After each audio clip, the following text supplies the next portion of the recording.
Hello, Robert. Welcome back to Today in Packaging podcast. Good morning, Wilberto, and it's good to be back again. How are you today? I'm doing fine, excellent. I'm happy. You see my background? I That's a can beautiful background. smell. I can smell fresh air. It's a beautiful background. It's a very solace and peaceful background. Robert, we are recording now the second part of our factory acceptance test podcast. The first one we touched base with a lot of topic, right, related to people, cost, impact to operation, branding, right. On this one, we are going to be talking with of variabilities, new production line, hybrid production lines, and the new normal post-COVID. So we are going Yeah, to have fun on this one. yeah. Let's start with the first one, Robert, variability. Tell me about the baseline of this topic. Yeah, Wilberto, good segue as we enter into this session two. Again, the first session we did a few weeks ago was the prelude to where we are today. But variability, I think, is a very important milestone to get our hands around in FATs. And really, what we want to talk about are the ingredients of an FAT, and then post FAT into operation. So we're talking about, your people again. We're talking about the actual equipment. We're talking about specifications of the material and product, standards and procedures, and then a fourth nugget, which is very important, oftentimes missed. It's called modes of operation. And that's very, very important. So these are the key four building blocks as we go through today on variability. We want to just dive into that a little bit. Yeah, on our first podcast, we touched base a little bit, but about people.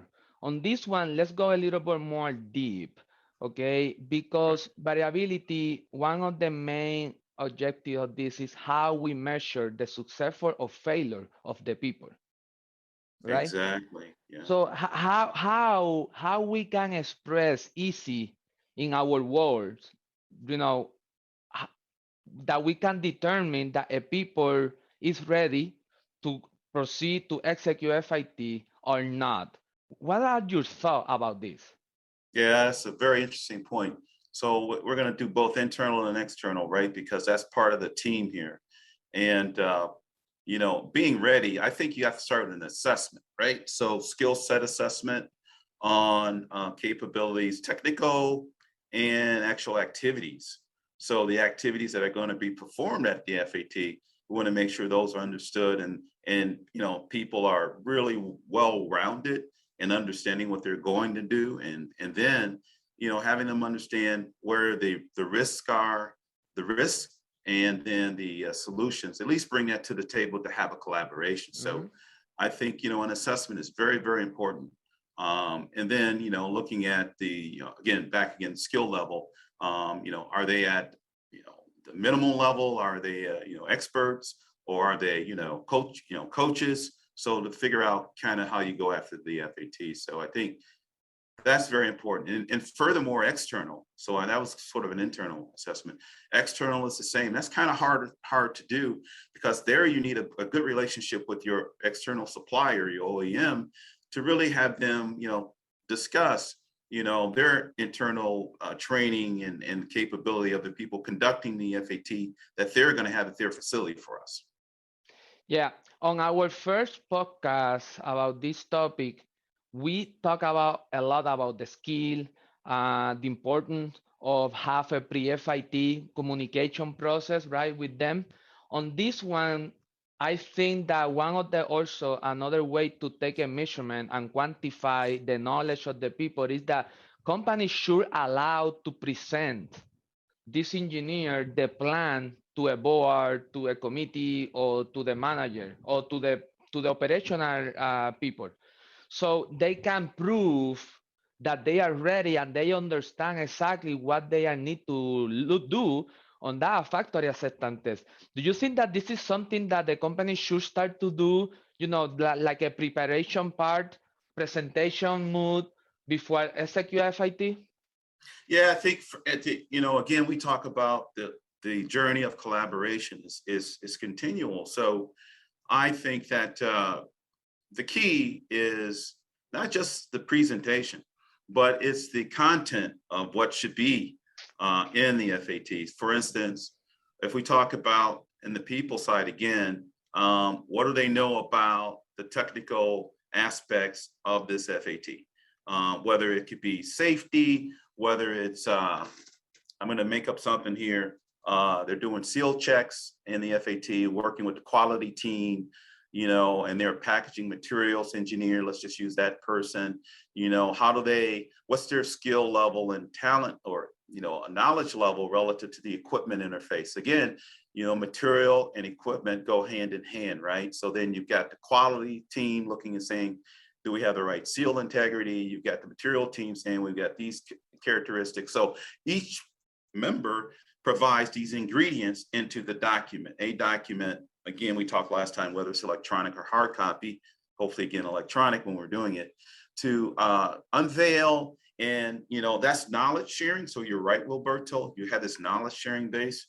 And in essence, you capture what's potentially missing, and it gives us a chance to get the right brains around what should be in that content. And then most importantly, if it's internal at the CPG, you can transfer that out externally to your supplier and get their input and have that engagement. You hit the ball really hard on that one, Robert, because safety, quality, other departments. And for me, this is the key to be sure that the people are ready, and the word is collaboration.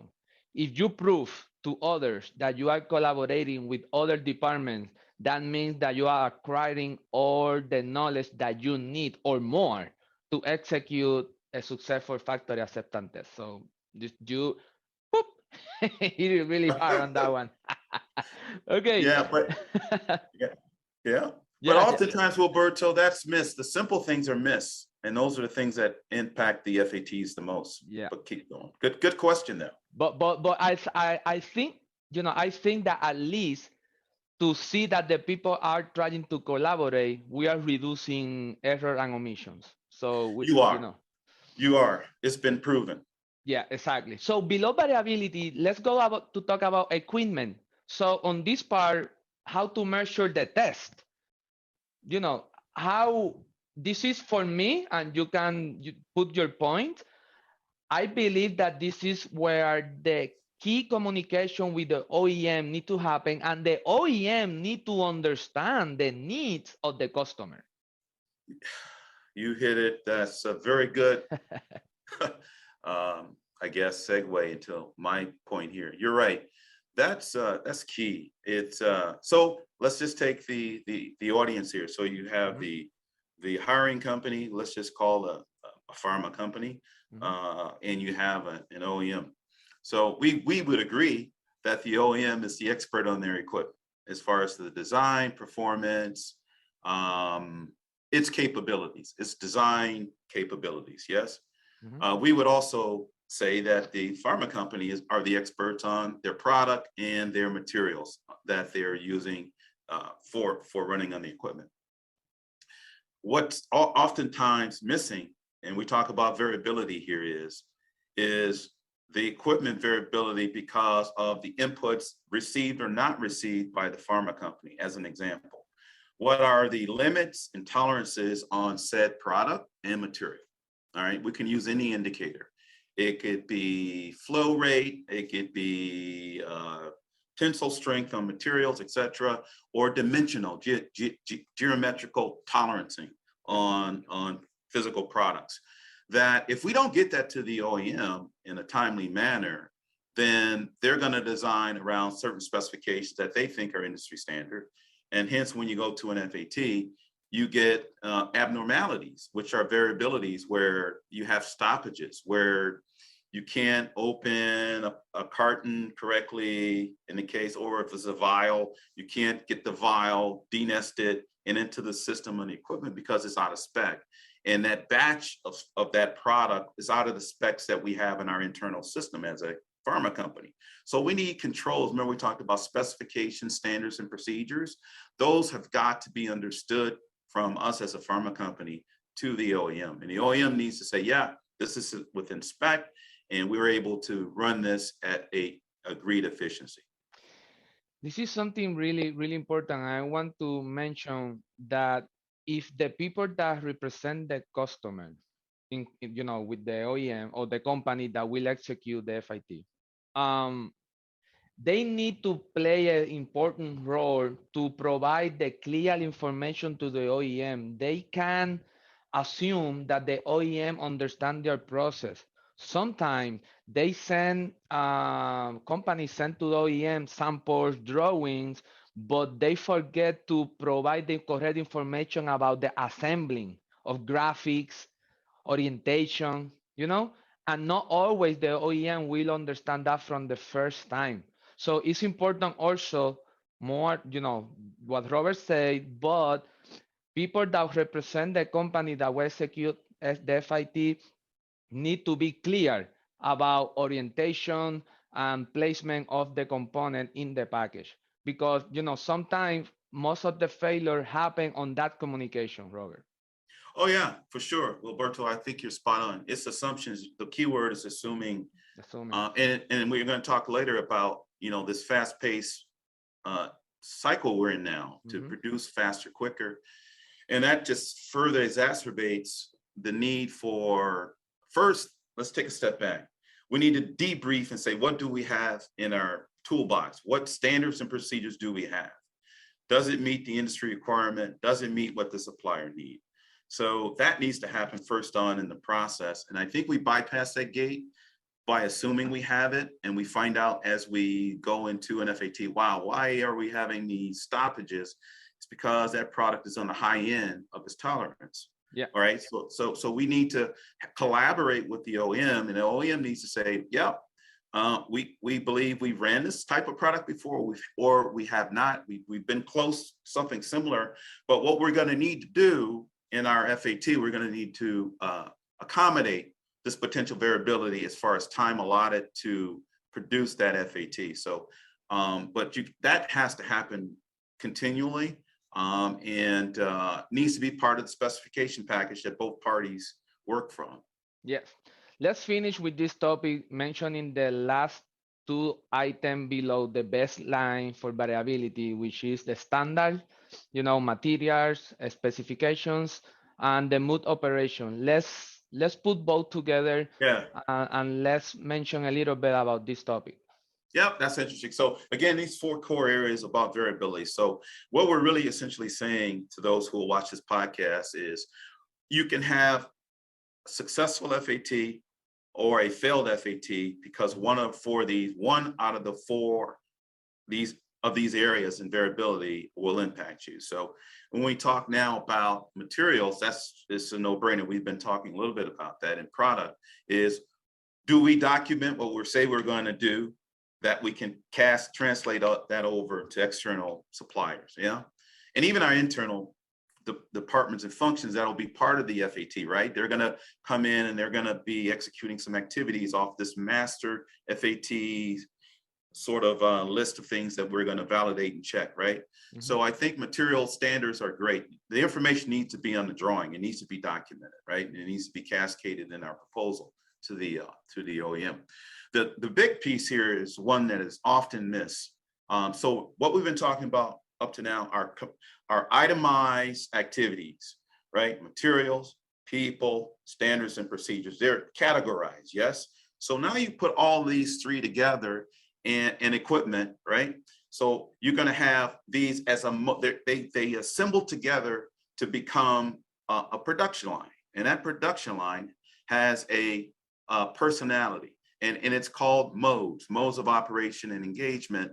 That, let's just take the pharma company again. That their plan is to run this line a certain way, and they have routines of engagement, how they're going to interact with materials, line stoppages that they induce to perform regulatory guidelines for compliance. Yes. So those behaviors are, if they're not documented in the specifications by someone on the team, again, we go back to people skill level. getting that documented so that it's known, then what happens is when you go to an FAT, when you don't have all the equipment buttoned together because the facility can't house all these long conveyors versus these different pieces, assembly pieces of equipment, you mimic what can happen in operations, but you don't tactfully or collectively say, this is really how we're going to interface with these two pieces of equipment Yeah. upstream versus downstream. And what happens is you have stoppages, line stoppages, and it affects your throughput. So when we get to our further part of this podcast, we'll talk about the industry impact to this, and especially with having to do things quicker, faster, and getting product to market. So I think modes of operations, Wilberto, we could talk a separate podcast on Yeah, that of course. because it's a huge deal, but it's a simple deal. And what we need to do is just say, wow, as you said earlier, how do we sit and collaborate and engage the supplier knowledge, our internal team's knowledge on what we plan on doing with this line day to day, shift to shift, so they can design for that, being proactive. So yeah, variability in these 4 areas, to sum it up, is very important that we find baseline, and then anything away from baseline, we document it and we test and validate that. Yeah. For me to close this topic, everything that we mentioned here, everything that you just mentioned now, below a standard material specification and mode operation, need to be well defined during the scope of work development, period. That document, that process is the one that will take you to a successful communication, collaboration during the factory acceptance test. I would agree. Okay, so let's move to the second topic from this podcast, which is the new production and hybrid production lines. We mentioned in our last podcast, Robert, that when you have an FIT is because you bought a new equipment, and if you bought a new equipment is because you want to improve your supply chain, your OE, or introduce new product to your facility, right? So Exactly. let's go more deep on this, especially let's start with the hybrid production line. Let's explain this with more detail. Yeah, this is nothing new, but it happens all the time. And what we've got more existing facilities producing goods and products, right? And across all industries. So you're going to have these existing production lines that you're going to modify for several reasons. One is probably more throughput out of what you have, driven by innovation or renovation of brands needing to get more and do something different to get in the market. Or you're solving some internal requirements because they're regulatory requirements, ergonomics and safety, labor, right? Trying to reduce some labor potential challenges you may be facing. Or today, moving forward, the labor force, retirement, and people not entering into the labor force, wanting to do the same tasks that people prior to them were doing. It's a different mindset, it's a different culture. So, i.e., we usher in more of the automation requirements. So, when you talk about now, the FAT, and we're going to talk about the pre-FAT impact on hybrid model, it simply means how much of this technology will we add on this modification of this existing asset that our internal facility can stomach and digest relative to what we've done in the past. So, the hybrid is the way, I think it's a way to get in business quicker with modifying what we have, if we can do it, but not at the risk of underperformance. Yeah. Yeah, this is really interesting that you mentioned, because when you have a new production line, Robert, you are in the mood to work with all the specification and requirement that you need to run the entire line, right? Because you are buying new equipments, and you know that this equipment need to be well connected with this one, and you design everything perfect with line integration and everything. But when we talk about hybrid in the introducing partial equipments, one of the big mistake is that people forgot to evaluate the downstream or upstream of the new equipment.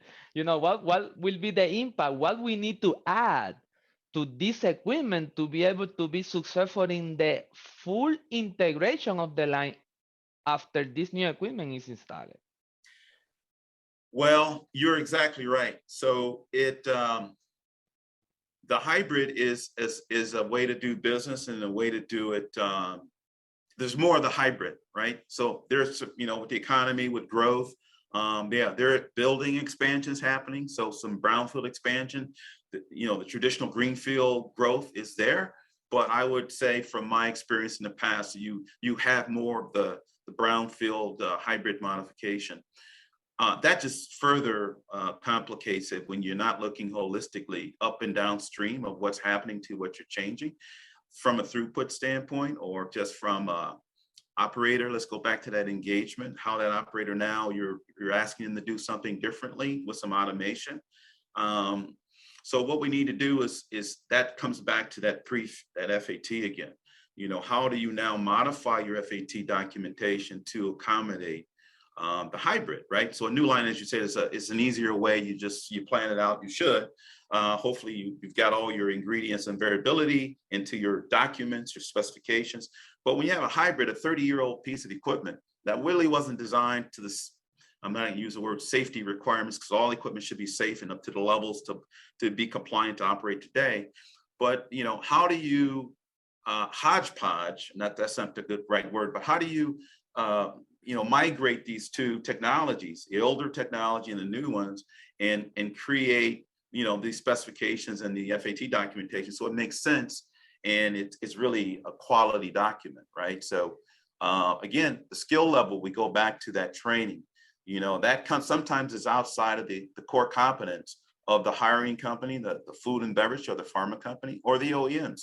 So they need a third set of eyes, someone that's non-biased, that will look at their system and help them, design the best possible FAT for them to win, and that meets all of their internal and external requirements. So, companies like Packbrain and InnoFlex Solutions, we pretty much we standardize in helping companies look at things like this. Yes. Robert, I have a question, just came to my mind. More questions. Oh my goodness. This is the last question about this topic, but this is Sure. this is not in the conversation. This is just came to my mind. Shoot it. We are live. So when we are in the hybrid packaging lines, sometimes you just mentioned that the company has an equipment of 30 years old and they want to replace it, right? And you mentioned safety factors. So what happened when some project that the decision is, okay, we are going to upgrade the equipment that we are replacing for the new safety model or for the new safety regulation, but whatever is existing, we are not going to invest money to change it. We are going to do it later. Oh. So you follow me where I'm coming from? Yeah. If I will buy a new equipment and this new equipment need to be up to the new safety standard, why the other ones will not? So I believe that if you have a business and your decision is to include new equipment with the new safety regulation, which should be, because safety should be first, right? And you should take time to evaluate the impact for the other one and put the capital and execute it, because not makes sense that you have a mix of safety regulation in place. Well, I don't want to get too deep in that. Just to say you're spot on, right? That's an issue that's facing in the industry today. A lot of companies have addressed this, Okay. and they do address it, that you can't grandfather unsafe equipment. You should be resolving it. Yeah. So if you're going to upgrade the the safety circuits on machinery, and it's near, the new equipment is right near. Let me say it another way. You've got a new feature on your old equipment that has a new safety circuit on it. You've got an old equipment right next to it that's similar, but different with an old safety circuit. We're not going to get into the requirements here. Yeah, of course. But just to say that you've got the same operator working on both, that's a problem. So you have to upgrade the equipment to keep the operator safe, anyone safe, from working on different vintages of equipment that have different training and skill sets, because it's not humanly possibly possible to kind of remember quickly, when you have a minor or micro stop, minor or micro, to get in and lock out, tag out, and all that to remove the issue. So we want to make sure we upgrade, keep things like in kind. So your question is, every company takes that on and assesses it internally and tries to comply to the governmental regulations and their own internal regulations. Yeah, thank you. Because that is the correct answer. Every company have their own internal evaluation and make their own decisions. But it's important to mention in case that people have the question. Okay, so let's go to the last one, and this one is really innovative. Okay, which is the new normal post-COVID, right? Yeah. Pandemic hit us, a new digital revolution is in front of us. Virtual FIT, Robert. Do you think that this is the new way to execute this type of evaluation, or this is something that will be reducing dramatically over the years? Well, I think that we talked about last time about being transforming ourselves due to world conditions. Yeah. And that impacted all different industrial areas of goods and services. So I think we were challenged to move forward with AR quicker in some areas. It's a tool that's out there, augmented reality. So in FATs, what it has done is it enabled us to not be on site because of the challenges we had, but also to conduct an FAT, to do more, to be prepared, hopefully better, to know what to look for and look at in virtual reality or AR, so augmented reality, and to be able to validate what the FAT should do. But I'm going to challenge the use of the tool because it's an enabler. It won't do the job for you. It goes back to, we talked about this last time, do you have the right specifications? Do you have the right standards? Do you have the right ingredients on an FAT to know what to look for? If it's a challenge, how do you mitigate it, the risk? And then what's the plan for correcting it in the mitigation? So you talked earlier, Roberto, about skill level, and it ties into what to look for. It goes back again to, are we equipped to have the right ingredients? I'm repeating myself, in the documentation electronically. So when we do it through AR, we're just validating what we've already assessed, and seeing if it passes or fail.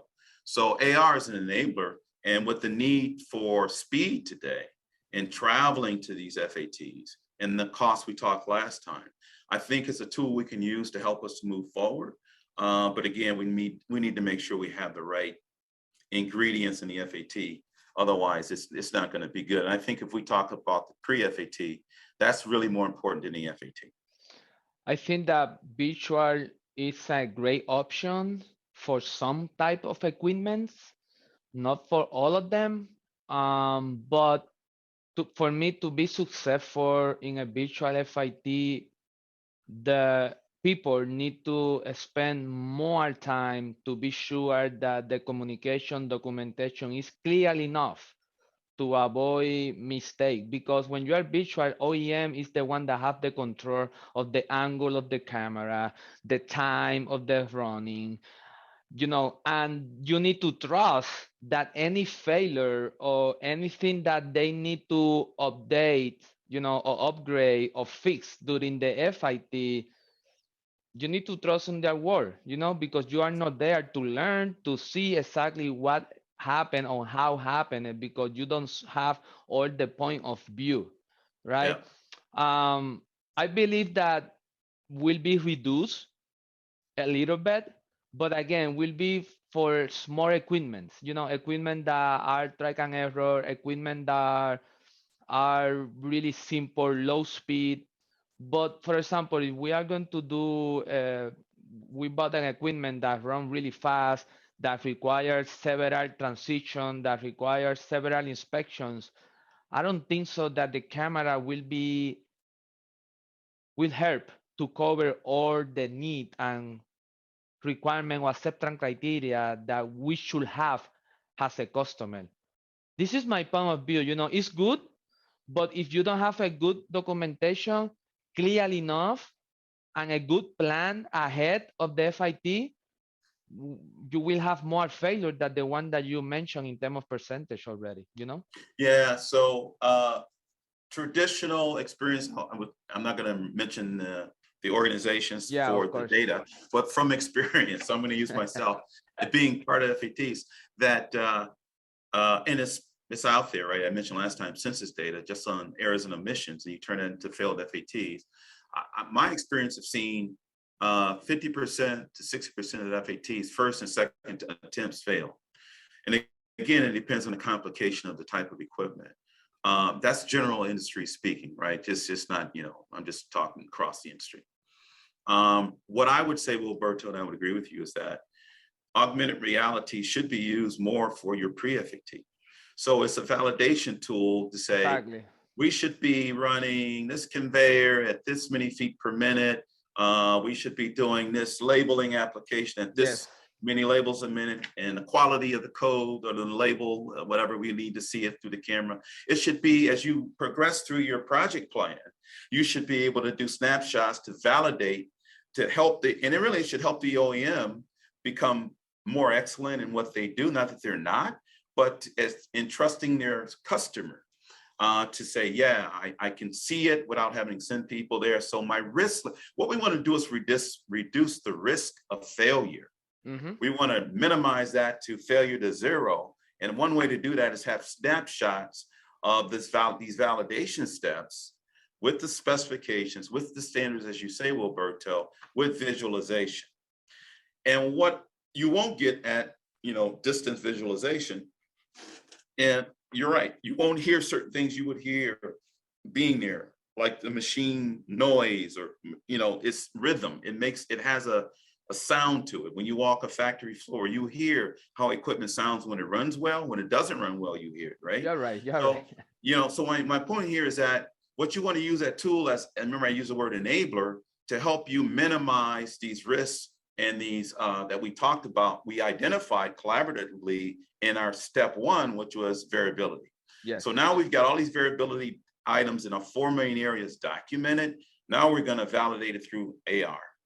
And if we could not get into the facilities because of, God forbid, again, another pandemic, or that will suppress, travel, et cetera, then that would be the way to go. But I still think it's a tool that will grow in more acceptance as we become more excellent in those 4 areas of variability, so we can, trap all that down, documentate that down, so we can verify that through the tools.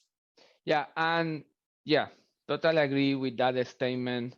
But again, like you mentioned, people need to take more responsibility now than before to be able to have a successful FIT. Because if you have a higher, factory acceptance test live, and more than 50% most of the time failure, or more than 40% go to a third time FIT, I can imagine if you don't have a good communication, good documentation, or good knowledge transfer, the number for virtual FIT will be really high. So like you mentioned, Yeah, we need to back to this principle that we just mentioned in this podcast, so you have a better successful FIT and virtual FIT. Both. I think that both present or virtual will require communication, collaboration, understanding of what exactly we need to have. exactly. I would agree, Wilberto. You hit it on the head. And as I was thinking about this session too, I was thinking about really what's important for all these FATs and why we're doing it, and then what's pulling the food and beverage companies and the OEMs. Well, it's the growth of the industry, right? So there's Yeah. industry KPIs, which says in Q3 right now, capital equipment, and it's going to be, there's a percentage higher of the need and the growth for those being places purchase orders, and that leads to design reviews, more FATs, right? and the consumer demand. So there's pent up demand. So, now we're faced with, wow, we've got all this that we couldn't ship out because we didn't have the labor to go into factories to build it, or maybe the components, the electronic components being delayed because of, our a pandemic, not having stuff on time. Now we need to accelerate getting it out. So we don't want to just accelerate it because we got a commitment. We need to do it with excellence, and we need to do it so it's not underperforming when it's received. There's nothing worse, you and I have experienced this, than getting a system on time and it underperformed versus a system late that performed. I don't want either one of those scenarios. I don't want it late and I don't want it to underperform.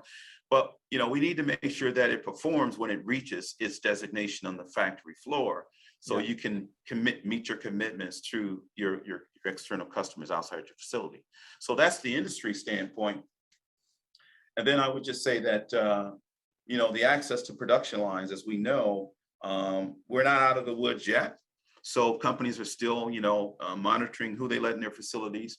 So we need to be smart and utilize these augmented reality tools and the FAT and pre-FAT better. So when you're going in, getting done quicker, and you don't have to go in as much because the lines are running better. Yeah, exactly. So to close this podcast, an excellent podcast with you again, Robert, it's really important that people never forget one of the stages of project management, which is monitoring and controlling. FIT, factor acceptance test, is a key aspect of that, because you have a successful FIT doesn't mean that you're done with the job. You need to continue monitoring the process and controlling any failure or any upgrade that is required in your packaging operation. So thank you, Robert, for your time today. Well, Berto, is always good. And I like your shirt, by the way. That's an exciting shirt. No packaging, no life. I've heard that before. That's It's true, pretty right? much on point. Yeah. It's true. No packaging, no life. So that is what I eat, sleep, everything packaging. Well, I think that's a good thing. And I always enjoy our discussions. I think there's we're seeing great upticks in the industry, so we want to be a part of helping people win companies. So thank you again for inviting me, and I Of enjoyed it. course, of course, of course. And you that watch today in Packaging Podcast, thank you. You saw the part 2 of Factory Acceptance Test with Robert Champion and Wilberto Torres. Thank you, everybody. Bye-bye.